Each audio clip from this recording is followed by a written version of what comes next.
This is your Hdsr Sports Report, a chronicle highlighting the activities, events, and accomplishments of our area's teams and athletes. Stealing is a part of baseball. Steal bases, maybe even steal signs. But the most important property to steal, home field advantage.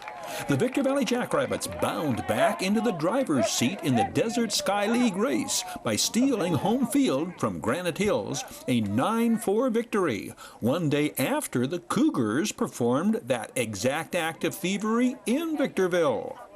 The crucial Victor Valley triumph, a come-from-behind effort. Trailing 3-0 in the third, Jackrabbits slugger Mike Nolan ignites the comeback. Well, I was looking fastball, I was looking for a fastball, first pitch fastball, but they threw me a curveball, so I was just waiting on the fastball because I was battling with the curveball, so I was looking for that fastball, and he left it hanging, and he left it up, and I just put my bat on the ball. Fernando Ruiz comes on in the second to shut down the Cougars, pitch the rest of the game, and pick up the win. Nando, what was your mindset when you come in? Must game, do or die. What was going through your mind? Mainly just trying to get up there, throw strikes, get ground balls, get fly balls, and just get up there and, like I said, throw strikes and just get out of the innings. Granite Hills scores in the first. Runners on the corners. The throw goes into center field, and Mike Hdsr scores. Next play, Jackrabbits catcher Andy Pasquale puts the throw right on the money. The Jackrabbits get out of the inning with no further damage done. Bottom second, runner on second, the bunt is misplayed, and the Cougars have runners at first and third. Granite Hills' second run comes on Mike Hdsr's fly ball to right. Fine catch battling the wind by Mike Nolan. Ty Skurlock tags up and scores. 2-0 Cougars. Sean Portham aids and abets his own cause. Portham bounces the hard shot over the left center field fence for a ground rule double, sending Scott Brown across with the third Granite Hills run. Granite Hills has all the early momentum and the 3-0 lead. Top three, Mike Nolan's third home run of the season lights the fire under the Jackrabbits' offensive attack.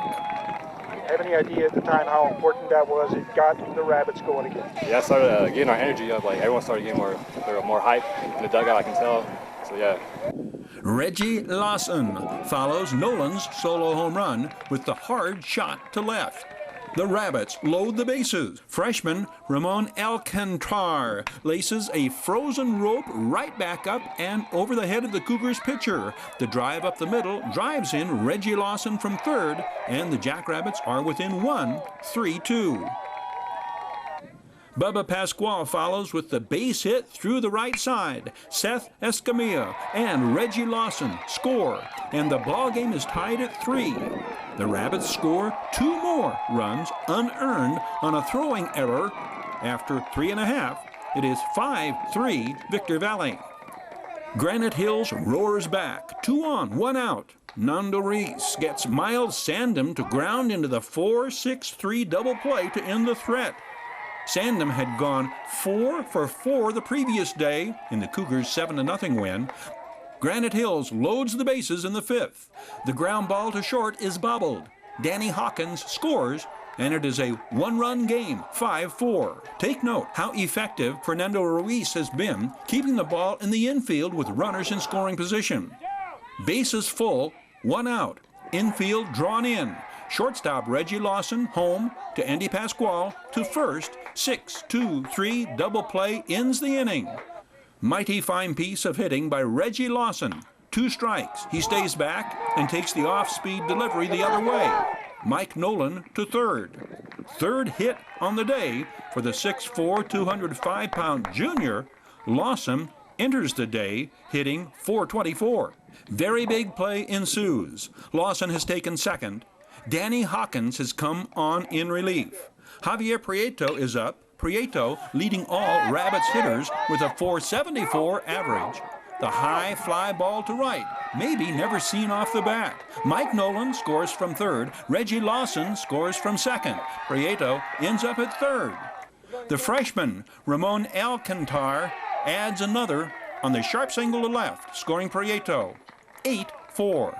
Bottom 6. Nando Ruiz getting stronger the longer he is on the mound. The junior will win his 5th without a loss. This his first appearance as a reliever.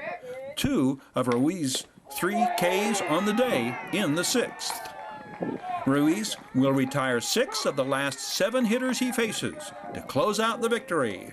The final 9-4. Put it in perspective, how important was this win? It was pretty important.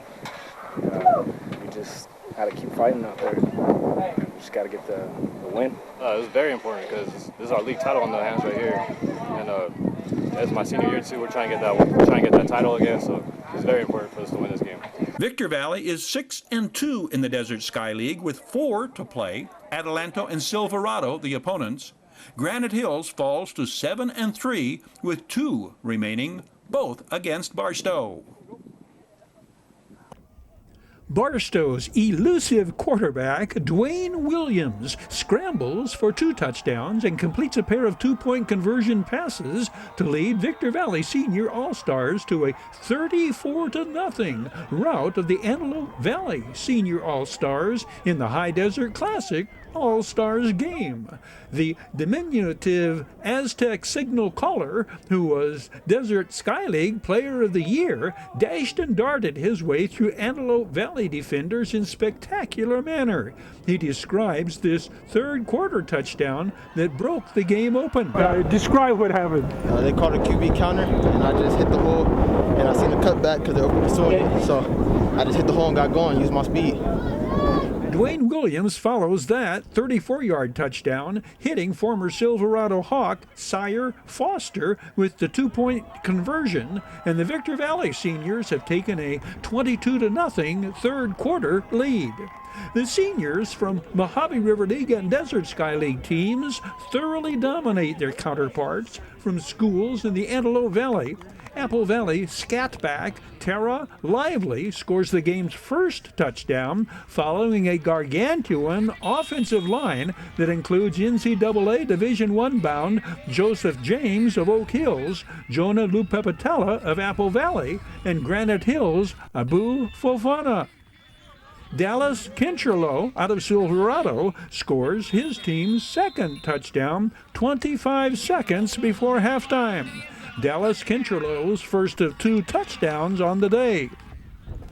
Dwayne Williams tosses to Jamari Tharp, another former Silverado Hawk, and the lead is 14-0 at the half. Defensively, 3 Oak Hills players create turnovers. Bulldog Elijah Connor, 22, with this first quarter interception, the first of 4 takeaways by the white-jerseyed seniors from Victor Valley schools. Had there been a Defensive Player of the Game award, Bulldogs teammate Jacob Macias, number 42, would receive that honor. The 6-foot, 223-pound linebacker with this sack, he had registered a fumble recovery earlier. This defensive stand preceded Dwayne Williams' third-quarter touchdown, coming on a 3rd and long at the 34. Next possession, Dallas Kincherlow's second scoring jaunt, actually much more exciting than this 31-yard run from earlier in the game. Dallas Kincherlow is a 5'6", 136-pound scat-back. Next possession, the game's final score on the 5'9", 135-pound Dwayne Williams' 44-yard run. Unbelievable the way he navigates through the sea of defenders, sprinting untouched to the end zone. The shutout is the first in the All-Star Classic Series that began in 2016. The victory is the Victor Valley All-Stars' 4th in the 7 games, this game the first, played at Victor Valley College Rams Stadium. This Best of the High Desert Report presented by Valu Quality Truck Bodies. Valu manufactures state-of-the-art truck bodies for the construction industry nationwide. Valu Quality Truck Bodies, family-owned and operated locally since 1954. Valu Quality Truck Bodies, proudly showcasing the best of the High Desert. Hesperia Christian's Cody New and Riverside Prep's Caden Johnson lock horns in a pitcher's duel, a must-win situation for the Patriots if they are to overtake the Silver Knights for the Cross Valley League lead. Oh, we gotta start off the series strong and get some. They're a really good team, and if we want a chance to win league, we gotta go for the sweep. So we gotta start off strong today. Set the tone early. The Patriots' ace starts out throwing strikes, but first time through the batting order, Cody New is unable to throw it by Riverside Prep's top of the batting order hitters. And it takes no time at all for Hesperia Christian to commit the first of their defensive miscues. Isaiah Gomez, hitting second in Rick Rivera's batting order, reaches first on the throwing error and advances to second. The speedy Silver Knights sophomore will soon score the game's first run. Andrew Logsden drives in Isaiah Gomez with a solid single to left. The throw gets by the Patriots catcher, Andrew Logsden, taking second on the throw to the plate. 11th run driven in on the season for the Silver Knights freshman, a .429 hitter on the year. Hesperia Christian responds in their half of the first, getting their leadoff hitter aboard in much the same way the Silver Knights got their first base runner on a ground ball to third. Patriots leadoff hitter Caleb O'Day, essentially a swinging bunt on the two-strike pitch. The speedy junior beats out the infield hit, one of but 3 hits Cayman Johnson gives up all day. The Silver Knights add a second unearned run in the second, and the way Caden Johnson is pitching, that would appear to be all the offense Riverside Prep would need. He keeps Hesperia Christian's middle of the batting order off balance and off the bases. Solid plays by his defense doing their part. Fine play, shortstop Eric Logston here to retire .444 Patriots hitter Arlen Custer.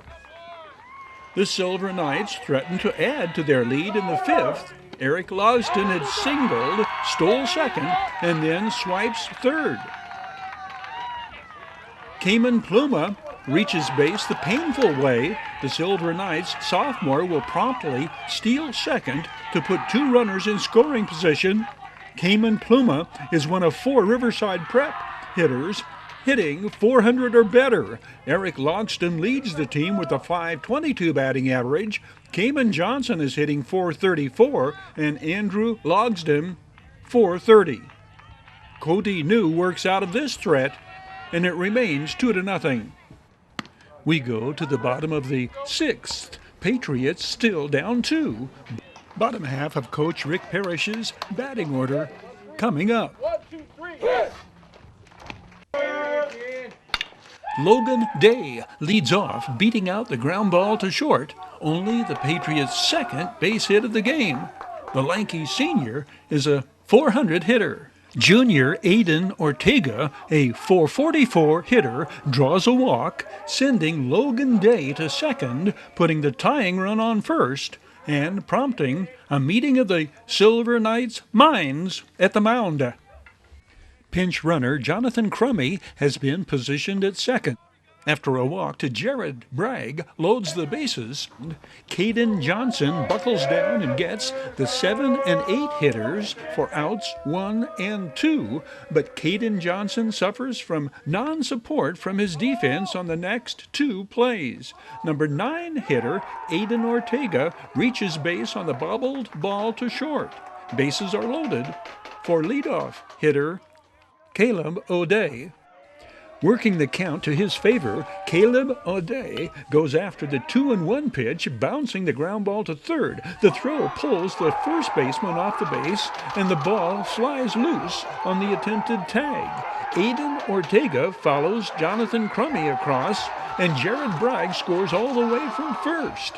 What was Caleb O'Day's strategy? When hitting with 2 outs, the bases loaded, and his team still being shut out. What were you thinking in the crucial at-bat that wound up in 3 runs scored? I was just thinking to put the ball in play and score my runners. There was 2 outs, so I knew I had to put the ball in play. If I would have got walked, it only would have scored 1 run, so I knew I needed to put it in play. Decisive factors, Caleb Audet's speed, and that of base runners Aiden Ortega and especially Jared Bragg scoring the game-winning run from first on the close play at the plate. Now it would be left to Cody New to finish. He strikes out the first Silver Knights hitter in the 7th. A walk to freshman Victor Herrera puts the tying run on base with 1 out. Up steps leadoff hitter and Silver Knights leading hitter Eric Logston, who has 2 of his team's 5 hits off Cody New this day. The sharp ground ball on the breaking pitch produces out number 2, the lead runner forced at second. With Isaiah Gomez at the plate, Eric Logston steals second uncontested. The tying run now in scoring position. Eric Logston steals third, again uncontested, before Cody New induces the pop-up to shortstop Arlen Custer, who puts it away, and Hesperia Christian's league championship hopes live on for 1 more day. The victory puts the Patriots in a tie with Riverside Prep atop the Cross Valley League, leaving the title undecided until the regular season ending rematch 2 days later at Riverside Prep. Flashing back to headline makers years past, presented by the Holiday Inn, Conference and Convention Center for the High Desert, and favored destination for travelers and visitors to the Victor Valley. With 1 swing of the bat, Noah Seeley powers Apple Valley past Burroughs and sends the Sun Devils into the postseason, the second-place team in the Mojave River League. The Grand Slam gives Apple Valley a 4-1 lead in the 5th on their way to the 5-2 victory that may secure a home game in the first round of the playoffs. Importance of this game? Differing pre-game responses from 3 Sun Devils standouts. What's at stake tonight? Really just giving our seniors one last memorable home game, and of course trying to get the win for them and locking up the 2nd place in the MRL. Right now, this is to lock up 2nd place in league.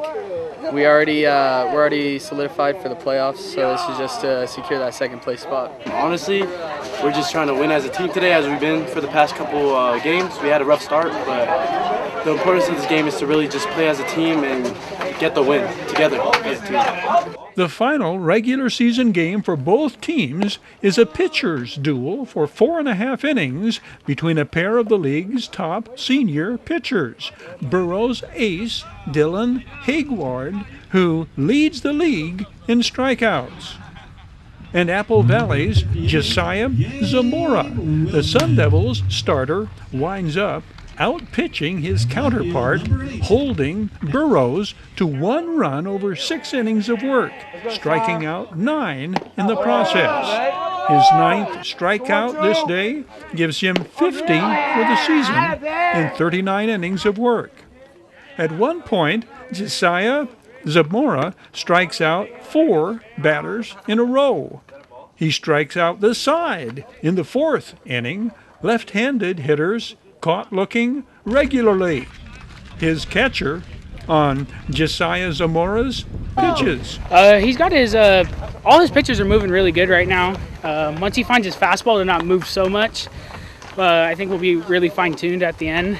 Josiah Zamora rings up Burroughs' first batter in the 5th, this K coming on Josiah Zamora's 65th pitch of the game. The visitors from Ridgecrest had taken a 1-0 lead in the 3rd. Runners on the corners, nobody out. The Sun Devils infield at double play depth, willing to give up the run in favor of turning 2. The runner scores from 3rd on the attempt to turn the double play. Apple Valley threatens in the 4th. Isaiah Reveron steals 3rd with 1 out. Isaiah Reveron's 12 stolen bases on the year leads the team. The Burros right fielder makes a stumbling catch coming in on the ball. Isaiah Reveron has to hold at third, and he will wind up being stranded. The Sun Devils make good on their threat in the 5th. Johnny Lloyd's double leading off the inning. A 1-out walk to Louis Lechuga and 2-out walk to Josiah Zamora load the bases and prompt a meeting at the mound with Noah Seeley coming up. 1 week earlier, Noah Seeley had hit a grand slam against Hesperia. What happens in this at-bat is that upon which legends are made. The drama, bases loaded, 2 outs, down a run, biggest at-bat of the ball game. And what an at-bat this is. Noah Seeley will foul off 3 full-count pitches, and on the 9th pitch of this at-bat, this is what happens. Take us through that at bat. It was long. I was starting to get nervous towards the end. Pitcher was taking a while on the mound, so I just took my timeouts when I can. And then he kind of I saw him fiddling in his glove, so I expected curveball and I got it. Got it, he did. Strong-arming the hanging curve, launching it into the desert.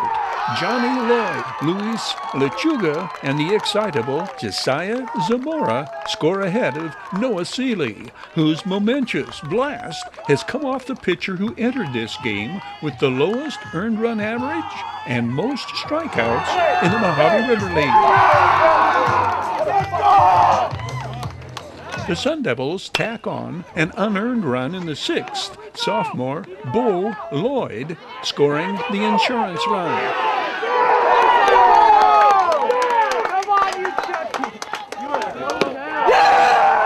Andrew Breseno closes it out. This was a big win for us because now we are secured second place for sure. So now we have to wait for the Sultana game, see how that rolls out. But this is a good win for us because now we can carry it on to playoffs. It's a good team win. Bid fast and last. Sold on bringing you these action highlights and sound bites. Did you know Bid Fast and Last is a federally licensed firearms dealer and a licensed, bonded, and insured auto dealer? You can bid virtual live online on firearms, vehicles, electric bicycles, collectibles, fine jewelry, coins, antiques, classic cars, and more at bidfastandlast.com. Start fires, kick ass, take names, and rock and roll. Your way, Internet. Championship Series Round 4 at Wheel to Wheel. Repeat winners in the Pro 500, the Iceman, Restrictor Plate Maine, just turned 15, Sprint Queen, Stevie Rogers, Dirt Carts, Cash Culp in his Green Money Machine, and Southern Comfort prevails in the Dirt Carts Open and KT 100. First heat race, Pro 500, Justin Taylor, Black 33, Bobby Taylor, 766 behind him. Colorful 5, Mike Lewis, Justin Adams, White 59, 99, John Alonzo, 78, Kevin Oshin. Justin Taylor, he is 20. He starts in front and leads start to finish, finishing ahead of Dad, Bobby Taylor. Is it always a little more interesting when you and your dad are going side by side? Yeah, I'm always thinking about what he's doing, and I'm just glad we both finished good. He's not going to concede and let you take a checkered, especially in a heat race, is he? No chance. No chance. Good job in your first heat race today. Good luck the rest of the way, Justin. Thank you. Justin Taylor is in his first season racing Pro 500. He won the Restrictor Plate Championship last year.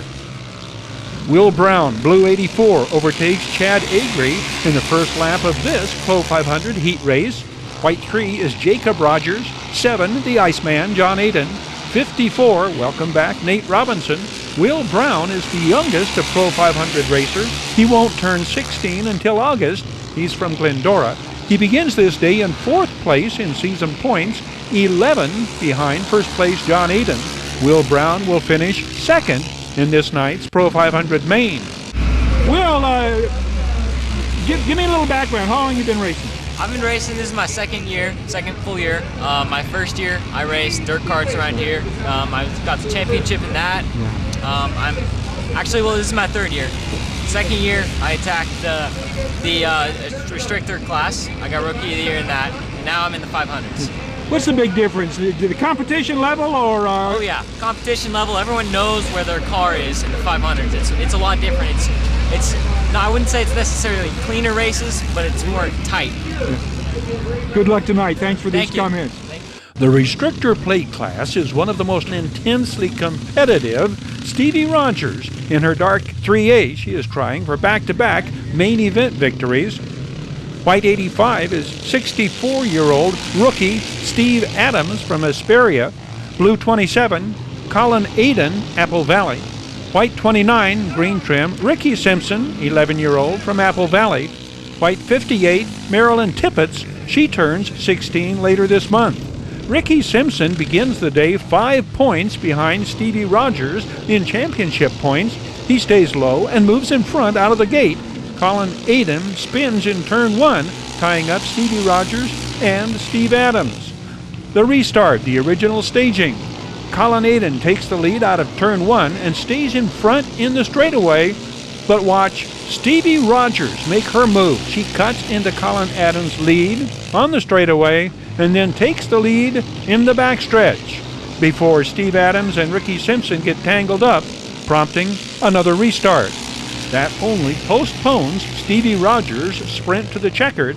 The Riverside teenager, she just turned 15 in mid-April, has been racing since she was 3. She leads in season points with 24, 5 ahead of Ricky Simpson and 12 up on Colin Aiden. The same 5 line up for the next Restrictor Speedway Sprint Heat 10 events later, but Stevie Rogers spins out twice and will leave the track after her second mishap. Colin Aiden is in the driver's seat out of the second restart until he spins out on the backstretch. Steve Adams capitalizes on their misgivings and races to the checkered. Steve Adams preps for the main, looking to improve on his 9 season points coming in. The gauntlet has been thrown down for a restrictor plate main event showdown. Chris Southern previews his Dirt Karts Open main event success, winning this heat. White 16 is Will Brown, 14 Ryan Bond, defending Dirt Karts track champion. Your mission, should you decide to accept Chris Southern, overtake Ryan Bond in season points come the main. Intermediates make up the largest contingent of wheel-to-wheel racers, 13 in the main, 51 Mia Farrell, it's her birthday, Z8 Zate Legend, 28 Stevie Simpson, 16 Lydia Brown, 58 Jake Adams, Cash Cope, 2 Sean Rogers, 99 Dylan Egri, 1 Braden Miller-Bushy, 23 Jaden Manchester, 18 Casper Wright, 8 Ryan Shank, 22 Liam Coffey. Hope you catch their name and number early. This main becomes a mud-splattered event. By night's end, 8 points divide the top 8 racers in season points. Stevie Simpson in his silver blue 28. He was last season's Intermediates Rookie of the Year. He is 9 years old, racing out of Apple Valley. He jumps out to an early, unsurmountable lead to take the checkered. Sean Rogers finishes second, Zate Legend third. The victory gives Stevie Simpson 13 season points, 4 behind first place Braden Miller-Bushy. Jaden Manchester is in second in season points. Jake Adams and Cash Culp tied for third with 14. The Pro 500 main suffers an unusually high attrition rate. 12 speedway sprints begin, only 6 will finish. John Aiden, the Iceman and wheel-to-wheel raceway trackmeister, jumps out to an early lead when John Aiden is on his game. The only thing that narrows the gap in his lead is a restart. And we do see a bunch of these. The 5-time wheel-to-wheel Pro 500 track champion is also reigning Speedway Sprint Car Seniors track champion at Paris. This night's first place finish gives John Aiden 24 season points. John Aiden is joined on the podium this night by Will Brown, finishing second, and Bobby Taylor third, just ahead of son Justin Taylor. That is going to bring us to the end of this edition of your High Desert Sports Report, the only action highlights sports program covering the teams and athletes, sports programs, racers, and competitors throughout our High Desert and Mojave River Valley area. On behalf of KVVB TV and Video Sports Productions, thank you for watching. We hope you can be with us again next time around.